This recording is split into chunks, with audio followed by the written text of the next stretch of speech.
Overtime Hockey Talk. My name is Mark Paul, my co-host Justin Baker, and I'm ready for the NHL playoffs to begin tomorrow as we record this. They'll begin in basically exactly 24 hours as it's 7 p.m. on a Sunday. Justin, welcome to our first official The Regular Season is Done show. Dude, what a finish to the season it was. I thoroughly enjoyed it. I was kind of hoping Roman Josi would hit that 100-point mark, but a little disappointed in that one. So that's true. Yeah, a couple would have loved to see Goudreau get 90 assists. Yes. Oh, JT Miller getting 100 points too would have been great. Yeah, yeah. But I mean, what can you do? Matthews got 60. That's pretty cool. First guy to do that in like 10 years, right? Since Stamkos. Yeah. Third one in the last, 22 years? Right. 2000. Him and Ovechkin and Stamkos are it. Good company. Yeah. Well, the regular season is, I think we'll probably we'll do some kind of awards show at some point. But of course, with the playoffs starting in 24 hours, we just have to get a jump on the playoff previews. So we'll do that. Look out for a show later on with some awards. We'll, maybe that'll just be at the end of the playoffs because we're going to have a good solid amount to talk about. I do have something to bitch about though. Oh, if that's please. Okay.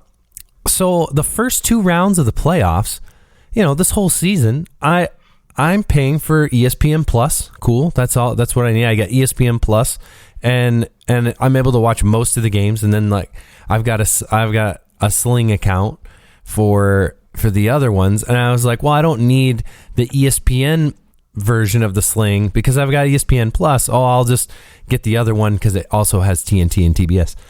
And turns out, the first round, none of the games are going to be on on ESPN Plus, only on the actual ESPN and ESPN2 stations. So I had to go switch my account over so that I can watch those. And it's just kind of BS. Like, why am I paying ESPN money to not be able to watch ESPN? Dude, that is, yeah. It's dumb. It's ridiculous. That is kind of dumb. Like, it's fine if you if there is some contingent, hey, where you can't watch these, well, just tell me hey, I have to pay an extra $5 for the month or something like that. I don't care. I would have done it. It just seems dumb that I have ESPN Plus, but I can't watch NHL games on ESPN2. I don't understand. That's dumb. I mean, yeah. I understand, but I don't care. I think it's dumb. I think it's just it's like such an NHL thing to do, Oh, hey, let's have games on ESPN that you can't watch on ESPN's app. Like, okay, sounds good. Sounds like Gary Bettman had his hands in that one. Anyways, that's all I've got to complain about because the playoffs are here. We figured that we're gonna start with we'll do all the number one seeds versus the wild cards. If you missed our Minnesota, St. Louis, and Edmonton Oilers, LA Kings preview, we did a separate show just for those two teams because they were the first two that were decided a little while ago, probably like 4 or 5 days ago. So we already did a show. You can subscribe to the show. Go back, listen to that. It is a freaking hoot. It starts off a little funny, but it goes. I mean, it just starts off because I hit the record button and Justin was in the middle of a sentence. So, sometimes you just got to do weird things like that. But yeah, we're going to start with all the number ones, and then we'll do the number 2 and 3, the Tampa, Toronto, and New York, Pittsburgh. We'll close out with those two. Justin, dealer's choice here for the first series that we go through. First, one versus wild card. Where should we start?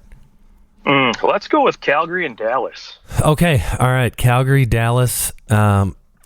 Give me your initial thoughts on this series because I mean, really, it was like on Friday when the Nashville Predators were up 4-0 on the Arizona Coyotes. You looked at that and I went, "Oh, okay, great. Calgary's playing Nashville. Like that's how it's going to go." And then I think I don't know what I did. I mean, I wasn't watching that game. I didn't care. It didn't seem like a good game to watch. But Arizona has like the best game of their season, comes back down 4-0, wins in friggin' regulation, and the Predators pull the Avs instead. There's been some good mid-season game collapses, third period collapses by teams throughout the year.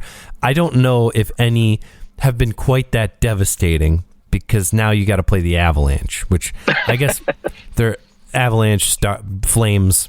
I don't know that it really mattered for Nashville, because without UC Saros, it's going to be a lot of sorrows for the Predators, in my opinion. But you said Calgary, Dallas, so let's start there. Give me your thoughts on Dallas and Calgary. Well, I mean, listen, just when you look at one side, when you look at Calgary, you obviously have just a very tight and well-rounded team, right? They're just not. I mean, obviously, we know about the big three up front, right? It kind of reminds me a little bit of Boston a couple of years ago, where they had the perfection line just rolling hot. But the difference is with this Calgary team, right? They've got depth beyond those guys right there. So, you can look at, again, Tyler Toffoli, Michael Backlund. They've got guys down the lineup that can score as well. So it's not just a one-trick pony like it was in Boston a few years ago. So, and not only that too, but they don't have that superstar defenseman either, because this team is playing such good defensive hockey on the back end. And then, of course, they have, in my opinion, probably one of the top 3 or 4 goalies going into the postseason here in Jacob Markstrom. So that'll be a challenge on its own for the young Jake Ottinger to kind of try to go toe for toe with this goaltender here. Can he do it? I'm a little doubtful, but, again, you've got a veteran Dallas team as well that's, a couple of years removed from the Stanley Cup Finals. So, they're a team that knows what it takes to get far in the postseason, unlike a lot of these, players on Calgary. So, but of course they've got, Mr. Sutter behind the bench who's got some bling to show off. So maybe that might be the difference as well. Yes. Coach of the year, Daryl Sutter. There's a reason that he's likely going to take that trophy home. Yeah. It is forgotten. And it often, the team that loses in the Stanley Cup Finals is that team that just kind of gets forgotten about. But which, by the way, last year's top 4 going into the Stanley Cup Finals, you've got Vegas, Montreal, New York Islanders, and Tampa Bay. Tampa Bay, the only team to make the playoffs. Right. So, I mean, for all the talk that, hey, the same teams make it in every year, yada, yada. I mean, 3 of the top 4 teams last year did not make the playoffs. And not only did they not make the playoffs, I mean, a couple of those teams, Montreal finished, were they dead last, or was Arizona dead last? Dead last. So from Stanley Cup Finals to dead last, I don't know the last time that happened. It's the first time Montreal finished last place in the league since 1940, and there was only 6 freaking teams in the league. So if you finish last, it was like, hey, we're 6 of 6, and no big deal. Montreal is 32 of 32. Just first ever atrocious year. Although their last game of the regular season, what I did see, coming into that game, they were minus 106 in goal differential, and they have never finished a season with a minus 100 or more, like a triple digit minus goal differential. And winning that game against the Florida Panthers 10-2 puts them at a minus 98 for the year, and they avoid going negative 100 on the goal differential. So I just thought that was a fun little fact. I guess they ended the season on as much of a high note as you can have in a last place finish season, right?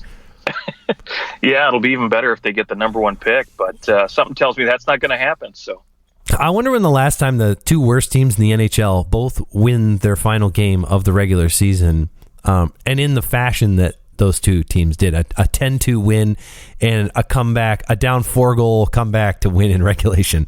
Just a goofy, not everyone's playing on the better teams, but just a goofy finish to the season. Yeah, Calgary and Dallas. Got to get back to them. The series that we're talking about. What do you think about the way now? We know the two top lines for both these teams are fantastic. I think it's pretty apparent Calgary has the depth and Dallas does not.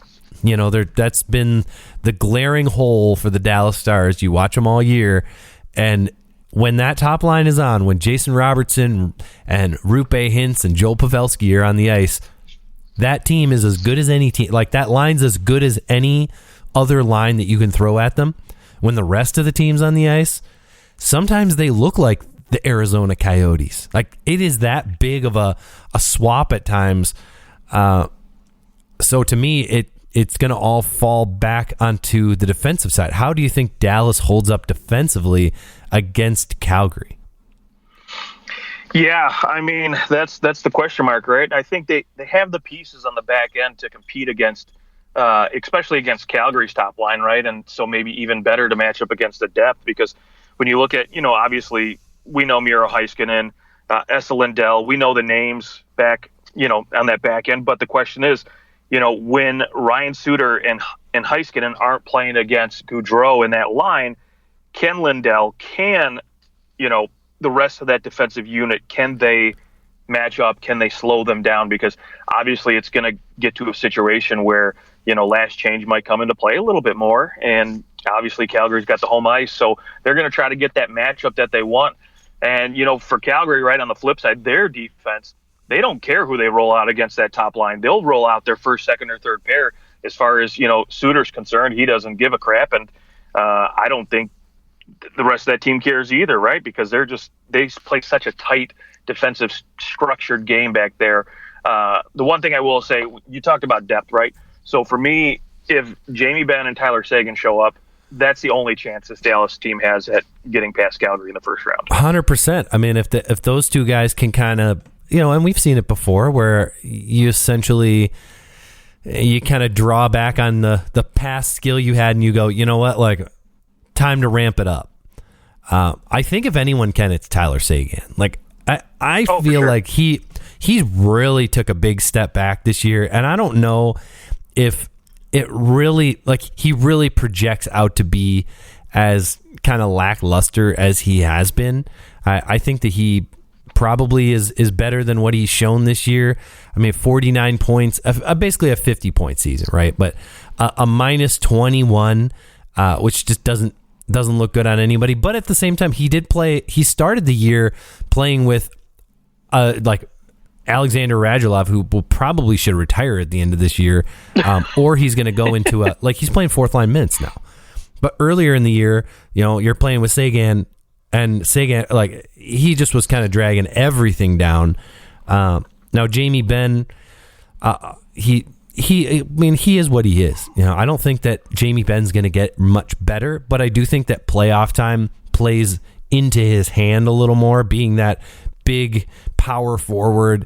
I think that, potentially he has a better first round than he did regular season. I mean, 18 goals in 82 games. Maybe he ends up with 3 or 4 goals in a 7-game series, assuming it goes that long, which I doubt many people have going very long. But man, that top line is still freaking good. And Dallas has shown that when the game is on the line, they can show up and they can win those games. So there is that factor. I mean, you mentioned it earlier. They have the experience of going to the finals. They know what it takes to win rounds of the playoffs. And the Calgary Flames really don't. I mean, how many players on that team? Milan Lucic, and it's been a minute. Trevor Lewis, who Calle Yarncroke, I think, was on Nashville when they went to the finals. So, and then Blake Coleman. Blake Coleman won 2 cups with LA. And don't forget Tyler Toffoli. And Tyler Toffoli, yeah. Was he on LA when they won the cup? He was. Okay, he must have been first or second year then in 2014. Is he that old? Oh, yeah, he is. Goodness. Yeah, he is. They won that 1 cup. All right. Well, hey, I mean, that's 8 years ago. What else you got for this series? Any other thoughts? No, I mean, really, right? Jake Ottinger. I mean, we haven't talked about the goaltending, but really it's going to come down to, can this guy step up and perform? We know what Jacob Markstrom's going to bring. I mean, he obviously led the league in shutouts and, one of the top goalies in the league. And then there's Ottinger, who is just kind of a mixed bag at times. He seemed to be up and down for most of the season. And, going into the season, I thought we'd see Braden Holtby or maybe possibly Ben Bishop at some point. But, of course, Bishop retires and Holtby kind of fades into oblivion here. I don't know what happened to him, but it's Jake Ottinger's net, and he'll be the guy they go to. So can he step up to the challenge? Yeah, and let's one player that I guess we need to talk about, maybe an X factor or someone that you look to that could potentially make a huge difference.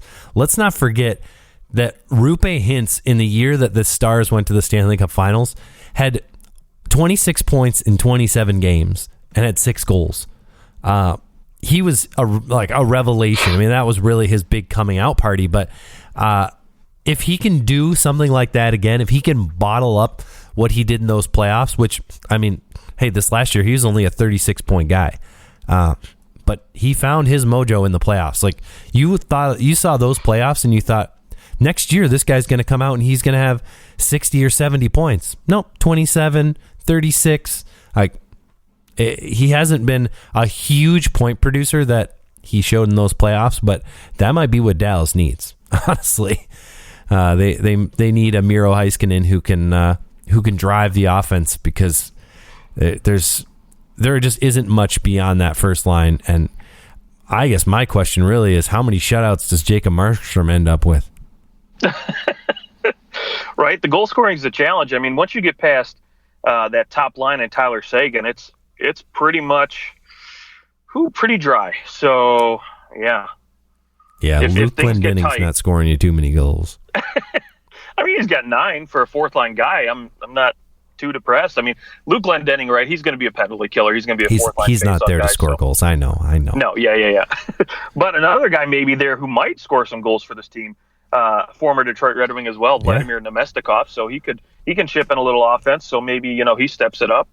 And, and unfortunately for him, he went there and he played for a couple of weeks. He only got to play in 15 games because he got hurt there for a little while. So it'll be, I think the fact that, he was able to play in enough games where you can kind of figure out where he fits, but it'll be interesting to see, because he can really play up and down in the lineup. He could. And you don't want him on your first line, but he could move up into your second line or your third line and shift around. He's got 2 goals in the last 4 games for this team, and he can put the puck in the net. That's really it. Is he's somebody who can actually put the puck in the net, which is rare for the Dallas Stars outside of that first line. So, and I believe he's been to the playoffs with Tampa Bay a good amount. So, yeah, he's played 41 playoff games.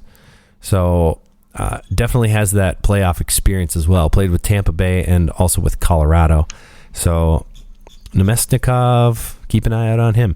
All right, well, I guess with that said, do we give our prediction for this series?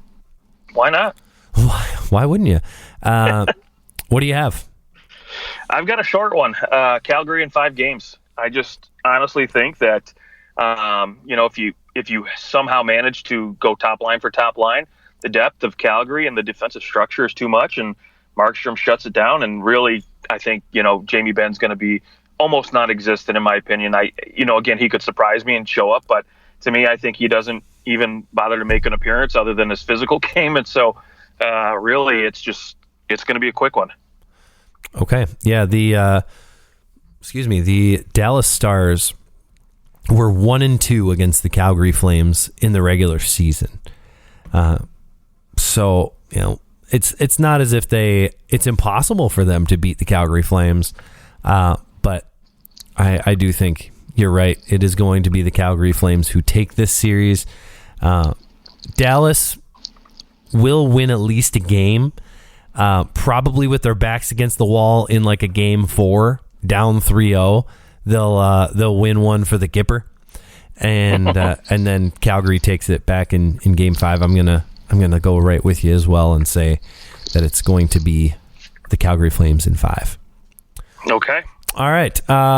Next series, I'll pick where we go. Let's ride on over to the East. I want to talk some Carolina Boston. I'm pretty excited for this series. I think this series is going to be a real good one.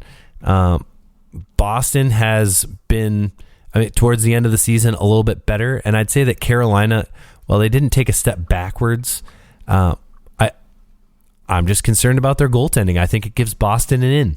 I think out of any of the wild card teams in these playoffs, the team with the best chance to win is the Boston Bruins.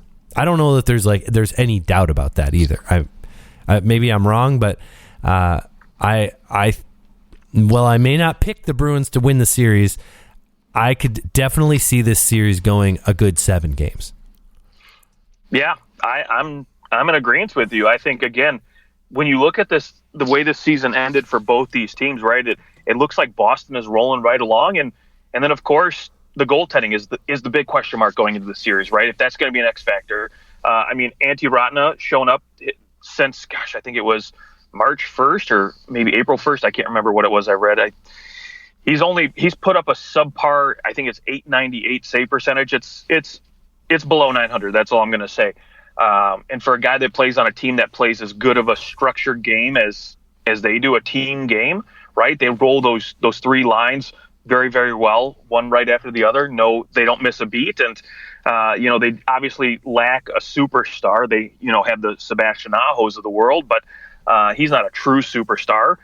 And so, on the other end, we've got Boston that's got the perfection line up front, but at the same time, they've found a lot of success with DeBrusk on that top line and Hall and Pasta on that second line. It seems to work really, really well, and I think that's gonna play a little bit more.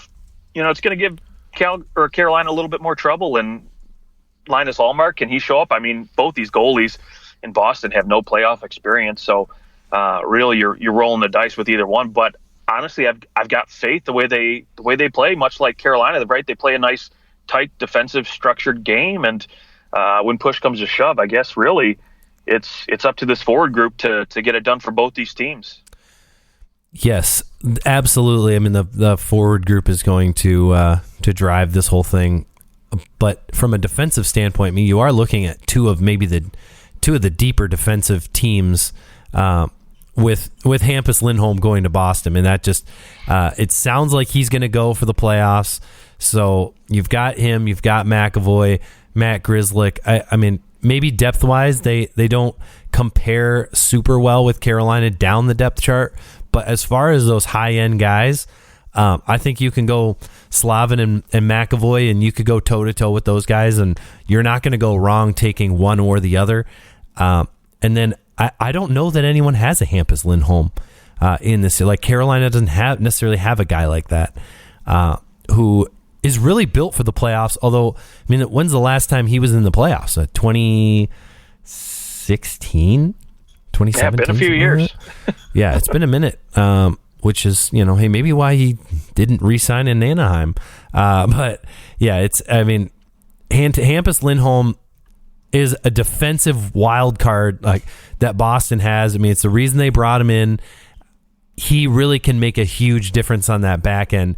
And with him getting hurt, Boston was absolutely rolling when they got him. And then he got hurt and Boston kind of started to come back down to normal. I'm wondering, assuming that he's actually healthy and he's not just like, I'll suit up for the playoffs. Sure. I wonder if that really plays a big factor, because maybe the standings don't reflect the talent on the Boston Bruins. Granted, they have a freaking 107-point season. They won 51 games, and we're talking about them being like, oh, they just snuck in. Right. Even though they didn't just sneak in. They 23 points up on the team on the outside of the playoffs, but they were a wild card team. So it just goes to show you how top heavy this thing is, and it's going to be a battle for every single team in the playoff. There are no easy outs, even more so this year than I think any other year. We've never seen 13 teams with 100 points in a regular season. 97 points to make the playoffs in the in the West and 100 to make it in the East. That is just crazy. You needed 100 points to make the playoffs. That's a new record as well. So you're just looking at a bunch of really good teams. And I think that it's going to be maybe harder this year than any other year to pick winners in these series because these teams have just been so good and so dominant that there's not that big of a difference between a 2 and a 3 when push comes to shove. But when you look at the goaltending, what are you feeling there? Yeah, it's a mixed bag, right? If Freddie Anderson, obviously not going to be ready for game 1, but if he comes back at some point in this series and depending on, if he's 100%, if he's anywhere close to that, right, he could be the wild card or X factor for Carolina this series because if Antti Raanta doesn't show up for game 1, it could be a very short series for them. I mean, I hate to say it. Which he's been he's been good.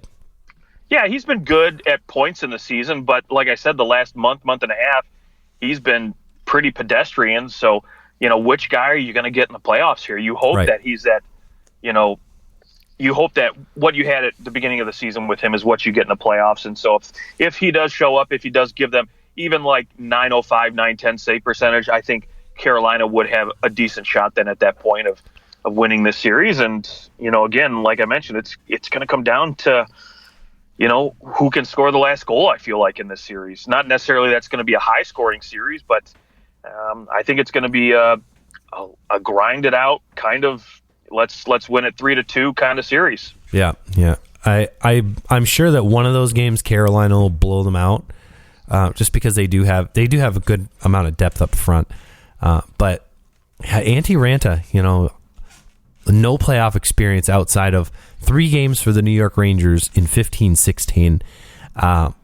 Did not start any of those games, though. He just played in them. Same with Arizona. Did not start either of the games. He just played in them. And so, hey, you're playing a goalie who's never started a playoff game before.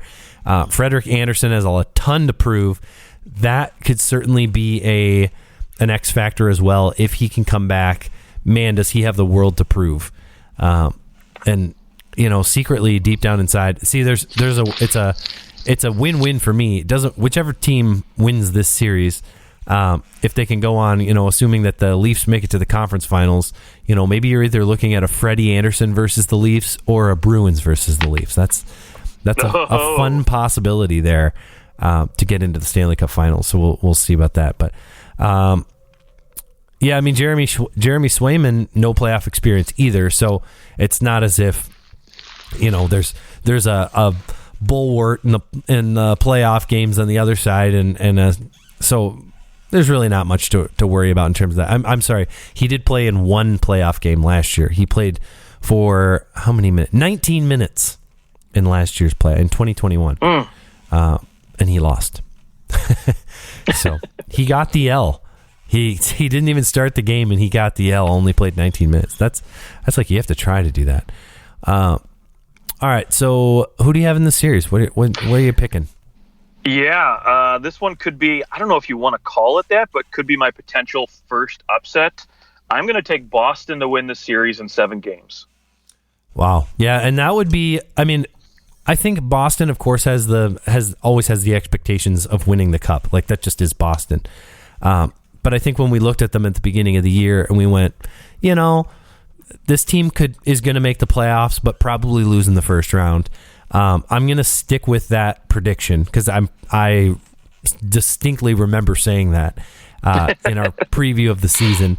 I think sure that's exactly and that's exactly what they look like. I mean, yes, hey, this might be Patrice Bergeron's last playoff run. We don't know. I mean, he could come back to the Bruins next year. Doesn't mean the Bruins are making the playoffs in this crazy Eastern Conference. But who knows? This might be his last run. That could also be an X factor.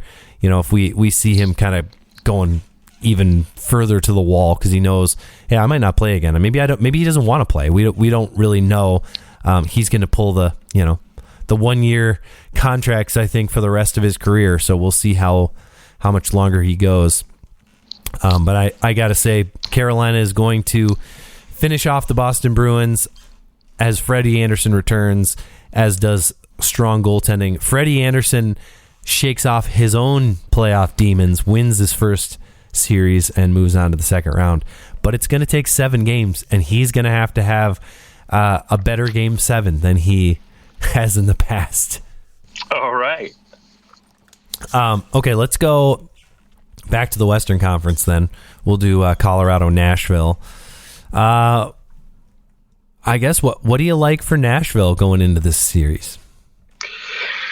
Oh, yeah. What do I like about Nashville? I mean, look, they got a good forward group up front. They're playing pretty good for the most part. But, you know, it's when you look at what's on the other side of the fence, I mean, you know, metaphorically speaking, it's just, it doesn't even compare. And it's kind of hard. I feel kind of bad, right? I mean, I would have said Nashville had a decent shot at this had UC Saros been healthy, been ready to go. You know, because again, they've got a good top line, right? Duchesne, Forsberg, Granlund are firing on all cylinders. Roman Josi, in my opinion, is the Norris Trophy winner this year. He has looked phenomenal for this team. I mean, 73 assists. So you know this team's going to play well with those guys on the ice. But beyond that, it gets a little shaky, a little dicey. And, I mean, look, special team-wise, both these teams, they're running at statistically similar power plays and penalty kills.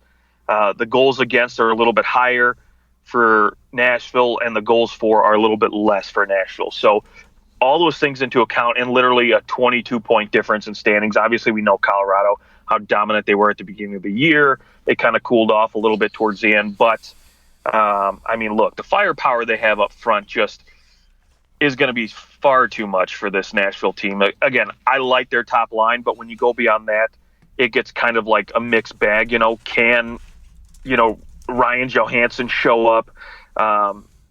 You know, is this going to be a disaster of a playoff? Because, again, Phil Forsberg, right, has been having a phenomenal season, and he's looking to continue that in the playoffs. But this is a guy who's a UFA this year, so if Nashville doesn't show up and give him a reason to have some optimism about the future of this team going up against the Colorados of the world, why is he going to want to hang around? You know, he might bolt. And so I know Nashville will throw all the money they can at him to try to keep him around. But are you trying to say he's going to the Tampa Bay Lightning? Yeah. I mean, gosh, I could see him going to Colorado no, not really. You said he was going to bolt. That's why. I get it now. Okay. Yeah, I mean, but I will say the one X factor in the series for Nashville, for me, is going to be Tanner Jeannot. I love the physicality he brings to the game. I love just the energy he has. And so when you look at depth guys, right, I mean, he could be a guy that really could get under the skin of some Avalanche players, i.e. maybe a Nazem Kadri. And, you know, if he's out on another suspension, that's going to be problematic. But, yeah, I just think the firepower for this Colorado team is just far too much. And, you know, again, beyond Roman Josi, and it's just there's nothing back there to make me too excited. I mean, in fairness, Matt Duchesne did have a career year, and Philip Forsberg scored 42 goals. So there are pieces. I just think they're going to get shut down pretty easily.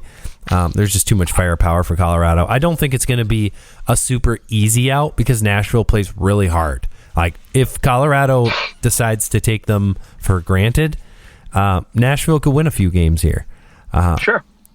I think when push comes to shove, Colorado does win this series. Especially, and now when from the digging I've done, looking around at articles, specifically like guys that are around the team, commenting about Juuse Saros, the Predators seems like they keep saying that they're hoping that he'll be available for Game 1, and that they're hoping that he'll be available for the playoffs. And it seems like it might just be a little smokescreen. I don't know that he plays Game 1, but he will likely be back, I think, probably Game 2 or 3. But it's just not going to be enough. I don't care. Saros plays all 7 games. Colorado's going to win 4 of them. So I'm not taking Colorado in 7. I'll be taking Colorado in 5. Okay. Yeah. I am taking Colorado as well, but I think, again, no UC Saros. This top line on Nashville is probably going to get shut down, or if not, matched puck for puck. And so the depth of Colorado's going to come through, and it's going to be a quick 1-4. Okay. Nashville did manage to beat Colorado once this year out of 4 tries. So, and that's the only time they're going to do it. All right, there we go. Okay, let's move back to the Eastern Conference for our final 1 versus wild card matchup. It's Alex Ovechkin and the Washington Capitals are going into the Florida Panthers territory, and they're going to try and see what they can do. I guess that's the best way to describe what they're going to do. They're just going to see what they can do because from my vantage point, watching the Florida Panthers all year long, not the last game of the regular season notwithstanding, the Florida Panthers have just been utterly dominant over whomever they play. It's going to be real tough for a team that has nowhere near the depth as the Panthers. And by the way, the Panthers have been doing this without Aaron Ekblad, he's supposed to be coming back. I hear he's going to be back for this series at some point. So, where do you see this series going? Which by the way, the Washington Capitals against the Florida Panthers this regular season, they were 1-1-1. So, Florida was 2-1 against the Capitals. So take that for what it's worth. Yeah, I mean, how often do you get a guy coming back? I mean, Aaron Ekblad, right? If he returns at some point, that's pretty much a point per game player, right? That's going to be troublesome. But again, we know how good this Florida team is, right? I mean, there's no surprise. They're so dominant. I mean, everybody from the first to the fourth line is just producing and clicking on all cylinders. I mean, and you just look right up at the top, right? I mean, Jonathan Huberdeau, he's 85 assists. I mean, that's just a ridiculous number. That harkens back to, the Joe Thornton and Jonathan Cheechoo days of old. And then, of course, there's Sasha Barkov. There's this guy who can literally shut down anybody on the ice. He can win faceoffs, you name it. He will do everything for this team. So that's going to be extremely problematic. And then, of course, they just have the depth. Sam Reinhart, Sam Bennett. I mean, you name it. Your pick for the Calder Cup at the midway point there. I mean, they got some good players. And then, you know what? They've got this other guy named Joe Thornton who I'm hoping we'll see play a few games there too, which would be super fun to watch him. But I think honestly, when push comes to shove, the biggest X factor in this whole series is going to be the speed game, right? I think Florida is just a little bit too fast. Washington's just, got old legs, as much as I hate to say it, right? Ovechkin, Backstrom, these guys just, TJ Oshie. I just don't think these guys are going to be able to keep up with the speed of Florida. And I think eventually it's just going to come to bite them. And then, beyond that, the bigger concern for Washington is the goaltending, right? Vanacek and Samsonov have not put up good numbers at all this season. Probably the worst goaltending walking into this, minus Carolina's situation. Right. So, again, no matter, I don't think they have any chance at all, no matter who they put in net in this series. I haven't even looked to see who's starting. I mean, my guess it's Samsonov, but that's not any better than the guy behind him. So really, it's very bleak for this Washington team. Just like you said, see what you can do. Yeah. I mean, and not to mention, I don't know if you brought up, I can't remember if you said Claude Giroux's name in all that, but Claude Giroux only has 23 points in his first 18 games as a Florida Panther. Yeah, only. Only, yeah. I mean, he only has 3 goals, but he's setting everybody else up.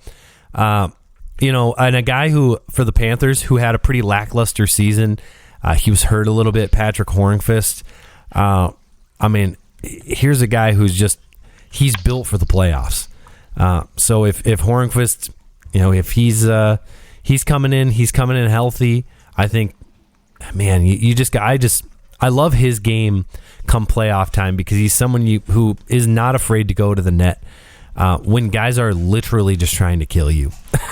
Like this isn't October going to the net. This guy is going to go to the net when no one else will. I mean, I kind of compare, not that he was putting up the same numbers in his prime, but I kind of compare them like a Corey Perry and a Patrick Hornqvist in terms of what they do. You know, he maybe won't get the same opportunities because of Florida's depth, but hey, in the playoffs, guys go down all the time, and Patrick Hornqvist could be a really important part of the playoffs because he is not afraid to go to those danger zones.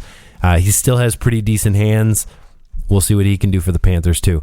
You know, you could basically talk about every single player on this roster as being somebody who could potentially blow up for this team because they've all been so good. Yeah, and here's another guy, right, we haven't really even mentioned, who was so good last year in the playoffs, which is why Florida went after him, but Ben Sherratt, right? I mean, right. Are they going to get this? If they get the same guy from last year or even pretty close to that, I mean, they've got 3 other guys outside of Aaron Ekblad, right? Forsling, Montour, Weegar, who have all put up 37-plus points and double-digit goals. So they've got so much production on that back end that even if you just don't take that into factor, this team is just so dangerous up front, right? So there's just, again, the depth at which they get production is just so dangerous for a Washington team that is just a little top-heavy in my mind and a little too old, a little rusty. So yeah. We'll see. And by the way, head coach Andrew Brunette of the Panthers, he did say today in their presser that there's a chance Ekblad returns for Game 1. So sounds like a threat, if I've ever heard one. But yeah, and maybe he doesn't come back. Yeah, but the great thing is, like I mentioned, this team's so deep on defense, they don't need to have him play 25 minutes a night to start the playoffs. And when he comes back, that's the beautiful thing. You can play him on the power play. He doesn't need to play the penalty kill where he's at more risk of getting hurt there in the penalty kill. So I mean, you really can deploy him as you need. I mean, he'll still play 18 minutes, 20 minutes in the game and be an incredibly effective player for you. But at the same time, if you're Florida, if he's not ready to go and 2 or 3 more days is what he needs, you're going to give it to him because, frankly, you're just really not worried about it. Even if you lose Game 1, I think you're feeling pretty confident about what you have. Yeah, I mean, if this was the opposite, right, with John Carlson in Washington, if he was hurt and maybe might be able to come back for Game 1, you're putting him in and he's still playing 20. Cortisone shots, brother. Right. Yeah. So, well, let's give our pick for this series. Who do you have, Florida or Washington? Well, I've definitely got Florida, but I think Washington, unlike Nashville and Colorado, I think Washington squeaks out 1 game and they end up closing it out in 5. Okay, I'm gonna give the Capitals a little bit of love. Things just seem to go right for them sometimes. I think that they've got something in there. They'll push it to 6 games and just make it sort of interesting. But I could see this being like Game 6, the Panthers win like 7-1 and just torch them. And just like, yeah, you don't have any business being here. You know, the Capitals can play a good tight game here and there. So, well, we'll see. They definitely have playoff experience. There's guys on that team that have won before. So there's a little bit there. But yeah, I'm not. If they swept them, I wouldn't be surprised. The only thing that would surprise me is if the Capitals actually won that series. Okay, well, let's go to the Rangers and the Penguins. This one is, this is going to be a goaltending battle. I think it wasn't too long ago that if you said Rangers Penguins, that we'd all be talking about the Penguins offense and I guess the Rangers goaltending. But I mean, here we are. Where it's really about Tristan Jarry and Igor Shesterkin head to head. Boy, yeah. I mean, but here's the thing, though. It was reported that Tristan Jarry is not going to start in the playoffs. Oh, right. Yes, you're right. Yep. Yeah. I did know that. So it's Casey DeSmith's net. Now, I don't know, again, how long he's going to be out. Jarry hasn't played since April 14th, so it hasn't been too long, but it's Casey DeSmith's net. And, I mean, look, when, he was down the stretch here, since the All-Star break, he's been 8-3-3, a .920 save percentage, so it hasn't been too bad for DeSmith, but again, that's in limited time, right? And not necessarily under pressure on him, and he's probably, I haven't looked at the specific games, but probably been playing some of the easier teams like your Buffaloes and Ottawas, for example. But, again, I think this is a team that relies heavily, at least from, Pittsburgh, they rely heavily on their forward group to get it done for them, right? They play such smart hockey, right? You look at these guys they have, Jake Gensel, Sidney Crosby, Evgeny Malkin, these are Jeff Carter, such smart, high IQ hockey players that have been there. They have the rings to show for it. So they know how to get it done. They know what it takes to grind in the playoffs. And so you come against the New York Ranger team that's a little bit more fresh in the playoffs, right? Outside, right, Panarin's been there. He's done it. But really outside of that, there's not much experience when it comes to going deep in the playoffs for this Rangers team. So is that going to be the X factor, right? Because now when you look at goaltending, obviously Shesterkin is the guy here. He's going to, if you had to go head-to-head with him and DeSmith, it's clear that Shesterkin would come out on top. But, man, given the IQ in front of him in that forward group versus the Rangers, I don't know. It could change things a little bit. Well, and it depends. Does Chris Kreider continue a 50-goal pace in the playoffs, scoring more than every other game? That's been a huge portion of their offense. We know in the playoffs, it's a lot of times those top lines get shut down. The Rangers have been better since Andrew Kopp comes in. He's a point per game, more than a point per game, eight goals and 10 assists in 16 games. He has been fantastic for the Rangers. Probably without Andrew Kopp, I'm even with Casey DeSmith, I'm picking Pittsburgh. But Andrew Kopp really makes it. He pulls them very close together. And yes, the Rangers have the goaltending, especially statistically. You look over the course of the whole year, man, do they have the goaltending. But Shesterkin has not played like a Hart Trophy candidate in the last month, 6 weeks of the season. He's been more average, which still, if you're average in the playoffs, you're still doing pretty darn good. But it would worry me if he isn't just lights out. He's the reason the Rangers finished where they finished. If he's not lights out, I think the Penguins' offense can take advantage. By the way, Jari misses game 1 and 2 as well as Jason Zucker game 1 and 2. Okay, yeah. So there's another depth piece for them. But look, I think obviously, yeah, Shesterkin he kind of went through a little bit of a roller coaster there the last few weeks of the season. But he finished out strong, 2 shutouts in his last 5 games. Granted against Winnipeg and Detroit, but still teams that can score goals and looked good against Boston, looked okay against Carolina 2 times. And maybe the Rangers get lucky and my prediction comes right and they don't have to play Carolina in the second round. So we don't have to worry about that for him. But look, this really comes down to the depth at the forward group. I think, again, you could go Adam Fox for Chris Letang. They're a wash in my opinion. But when you look at the forward group, I think, like you mentioned, Andrew Kopp is the X factor for me. He's good to go. Panarin's good to go. Those guys have developed such good chemistry on that second line, and it gives opposing teams, something more to fear than just what they have at Chris Kreider, on their top line putting up 50 goals. So now you can look at Panarin and Kopp, and they can go out there and they can light it up. And Strom's not too bad either. So they have so many weapons. And then Alex Lafreniere has been turning it up at the end of the season here, and he's playing third line minutes. So now you got to worry about this guy who's just been, on fire lately. So I'd love to see it. I would love to see him have his coming out party in these playoffs. It would be fun. Yeah, absolutely. That would be very fun. Let's also not forget Evgeny Malkin is more than a point per game. He was on a 40 goal pace this year. In 41 games. Sidney Crosby, 84 points in 69 games. The guy is just ripping it up. Did you see the player poll where everybody still had him as the most complete player in the NHL? All the players. Oh, yeah. And I agree. The guy's 34 years old. He's fantastic. I've said it before in the show that he's the best grinder of all time. Most talented, most skilled, and best at grinding than anybody. The guy's fantastic in front of the net.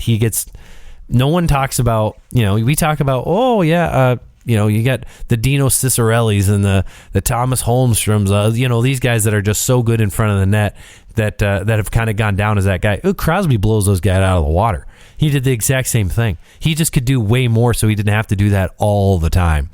But yeah, he's he's fantastic. If the Penguins are going to win, it's going to be because of him and Getzel. I mean, if the Rangers can shut that top line down, it's maybe a little more dicey with the goaltending situation, but this is really a hard series to call, to be honest, because the Rangers kind of have the same disabilities, I'll say, as each other. Like, not a lot of depth once you go down the lineup defensively. Forward depth way down the lineup, it falls off. It's really, maybe it just comes down to that goaltending, because Shesterkin versus Casey DeSmith, especially if Jari doesn't come back, and who knows what shape Jari's in when he does come back. Maybe this is the Rangers series. Maybe this is the Penguins out in the first round again. Yeah, I mean, you talk about depth, right? That third line for the Rangers, Alex Lafreniere, Barclay Goodrow. There's a guy who knows how to get it done, who knows how to grind and produce in the playoffs. So that could be detrimental to the Penguins, especially, again, I know they've got a lot of guys on their side, too, that know what it takes to grind out in the playoffs. But, again, the goaltending, right, is obviously the biggest concern for me. And so that's why I don't see Pittsburgh lasting. Now, I think this series is going to 7 games. I really do. I think that both teams have they've got what it takes to push the other team, to keep it close. Man, this is the hardest series in my mind to pick. Out of any series across the league, this is the hardest one to pick, because both teams could win in any way. Like, it could be, if the Rangers won at 4-1, I go, okay, that doesn't surprise me that much. If the Penguins swept the Rangers, that wouldn't surprise me that much either. Like, I feel like this one's so tough to call. So I'm just going with the team that has one more. I'm going with the Pittsburgh Penguins. I'm going with the old school.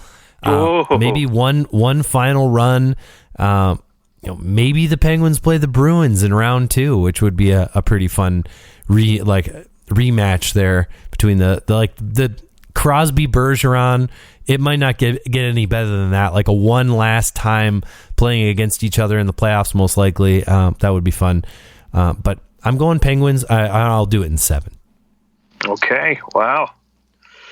Well, I've got the Rangers in 6 for this one. I think, obviously the one knock on the Rangers in past playoff years has been that they've been a little soft.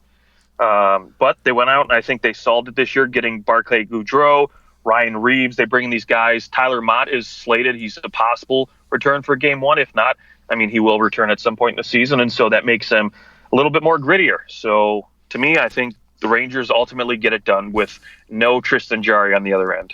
Okay. We come to our final series, the Leafs and the Lightning. I know I said that the Penguins Rangers was a hard series to pick.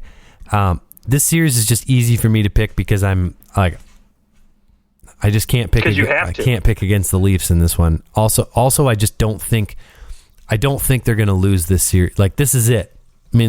Everything gets. Coaches are fired. GM is fired. Everything goes to hell if they lose this series. Like, there's so much pressure. And I think that it's actually good for this young team that there's this much pressure. Because this team still is like having a lot of fun when they're out playing. You're about to get, they were up 3-1 on the team that went to the Stanley Cup Finals last year. And that was all without John Tavares. So maybe they can get through a game 1 without one of their top players getting injured in the first 10 minutes. That would be great. And I think they would be, they match up probably other than the Florida Panthers better than any other team in the Eastern Conference. The only thing that scares the living bejesus out of me is Mr. I'm going to score 3 points every freaking game now. Stamkos, what he had, he almost tied the record for most consecutive 3-point games. He does 5 games in a row with 3 points, 1 game with 2 points, and then the next game he gets a hat trick. It's just unreal. I think it was 26 points in 26 points in 9 games is what he's done now. Just nuts. Just unreal. An unbelievable entity. That's like video game. You can barely do that in a video game if you're playing on any level of difficulty. Yeah, I mean, Stamkos is coming in real hot, but everybody goes back to 0 in the playoffs. So it can be hot, and especially against teams that don't care anymore. Granted, I know they smoked the Leafs 8-1. No Matthews in that one, and I don't think you're looking at that game going, oh, yep, this is how the playoffs are going to go. I think they'll come ready. I guess the one factor for me for the Leafs is going to be Jack Campbell.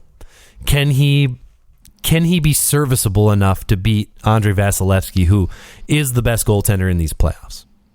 Yep, you said it.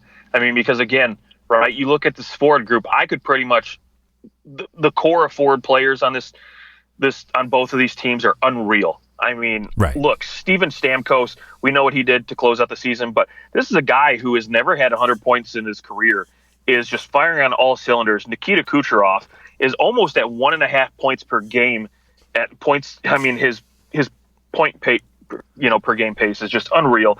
And Braden Point, let's not forget, this is a guy who has been phenomenal for this team, the last 2 playoff runs, but he hasn't even hit a point per game pace this year. He's had almost a down year, if you want to call it that. So, if he shows up in the playoffs, that's just another factor to take into account. So, again, these forward groups, both of them are phenomenal. I think it's going to be, could end up being a high-scoring affair for both teams. But, again, what it comes down to is really the goaltending, right? Jack Campbell, he's, little unproven in the playoffs, coming against the 2-time Stanley Cup winner, the guy who basically has all the hardware you can think of in the world and has nothing left to really prove in this game except for maybe, we can three-peat for the first time since New York Islanders. So, I mean... Yeah, something that has only happened, like 4 or 5 times in the history of the league, a three-peat? Right. Oh. I mean, yeah, the playoffs are a grind, right? And so that's the other concern for Tampa, right? If you're on that bench, do you have what it takes to really grind it out with Toronto, as I imagine the series will probably go 7 games, if anything. So have those last 2 playoff runs really had their toll on you. Now, granted, the one thing you could say, in relation to that is they didn't have to go through 2 full sets of 82-game seasons the last 2 playoff runs. So maybe there's, a little less wear and tear on their body that most other teams would have trying to go through this. But, I mean, really, this is just going to be, to me, the funnest series to watch out of all of them. Oh, absolutely. I mean, just 2 absolute juggernauts going toe-to-toe. It's going to be an unbelievable series. I mean, the difference is that Tampa Bay, and this could be good and bad, Tampa Bay doesn't have a lot to lose. Like, if they lose, well, we won 2 Stanley Cups in a row. And we lost to maybe the other most talented team. Like, in the Eastern Conference, at least, the other most talented team outside of the Florida Panthers. Yeah, and the thing is if you're Florida, even if you get swept, really, I mean, for Tampa Bay, if you get swept even, you can literally just go back and be like, we had a long last 2 playoff runs, it's to be expected. Now they're not gonna sweep them. No doubt about that. And they are certainly going to. I don't think that I'm super worried about Tampa Bay being tired in round 1. I think maybe you start to consider that round 2, round 3, if they get that far. Hopefully they don't. But I do think that there's this there's a hunger, and when you've won it two times in a row, I mean, of course, I've never won a Stanley Cup. The things that I've won are pale in comparison, but I do know that after you win the next season, it is harder to we lost. We won last year. We'll win it. We'll win it again. It is hard not to adopt that mindset. And I know these guys are professionals, and I'm sure that they want to win. And there's guys on that team who have never won the cup, so there is that. But the Leafs are in this position where, I mean, if you lose this series, especially like John Tavares, how do you come back as the captain next year? How does John Tavares come back as the captain next year? There's no way. There is no way he comes back as the captain. At least he shouldn't. He shouldn't come back as the captain. And Sheldon Keefe probably not coming back as the head coach. And Kyle Dubas is probably going to get fired. I think that it's that dire that they win a playoff series Maybe barring like Tampa Bay wins Game 7 overtime. But man, even then, I think you just have to go. We have to wash our hands of this. We're not there. And someone probably with a pretty big name is going to get dealt. Not Marner or Matthews, but someone else. Right. And that's the thing, right? All that pressure on this Toronto Maple Leafs team, right? Is that going to weigh on them? Is that going to, I mean, are they going to be gripping their sticks a little bit tighter on the ice saying we can't lose? I mean, not only just from a fan standpoint, but the media is going to be, if they go down in that first game, the media is going to be all over them. Like, oh, you guys, is this the same Toronto team we've been seeing the last 2 years that just can't get out of the first round, yada, yada, yada. And you mean 5 years, the last right. Yeah, so and then from a mental standpoint, does that start sinking in? You're like, well, shoot, maybe we really can't do that. Maybe this team we have isn't just capable of that. And then, of course, like you said, will lead to a lot of changes in the offseason if they don't get past the first round. So right, especially since this is this was a conversation last year. They lose in brutal fashion, and they essentially got one more chance because hey, it was a really weird year. It was COVID. Blah blah blah blah blah blah blah. Make lots of excuses, but here we go. I mean, this is the biggest. There's no team out there where their first round is a bigger test. The Tampa Bay Lightning are the freaking monster, and you know what? Usually in a video game, the first level, you get some little easy guy. No, not in this one. In this one, you're playing the behemoth first. And then by the way, the behemoth's little big brother is next in Florida if you win this series. So it's going to be, man, if the Leafs or Tampa get to the conference finals, it's going to be I don't know if either team will have the gas to beat whoever they play in the third round, because then whoever wins that, they're going to play probably Calgary or Colorado. It's going to be there are some the teams that whoever wins the cup are going to have to beat in the Eastern Conference. If the East wins the cup, might be one of the best teams that we've seen in the salary cap era because of the teams that they had to beat in the playoffs. Yeah, and let me just tell you this, because I know you said Calgary or Colorado. I filled out my bracket on NHL.com, and I have neither one of those teams going to the Stanley Cup final. Well, you, my friend, are a fool. I just love picking a wild card sometimes. Sure, right? Just love picking that odd team to beat out the Beefs. Let's go. Leafs at Oilers Stanley Cup final. Let's go. Let's go. Dude, all Canadian Stanley Cup final. It would be unreal. It would be. I mean, or it could be Leafs Calgary. That'd be fine too. Yeah, that would be something. I mean, let's be honest. We all want to see Calgary and Edmonton in the playoffs, which has a good chance of happening. It's gonna be fun. All right. Well, let's hear it. Prediction for Leafs Tampa. Yeah, I've got it going 7. You're not gonna like it, but I think I've got the Stanley Cup champs taking out the Toronto Maple Leafs. I like it because. It's just yet another opportunity for me to prove you wrong, because we've picked pretty similar here. So I'm of course going the Leafs, but I think they're going to get it done a little quicker. I'm going to go Leafs in 6 here. Okay.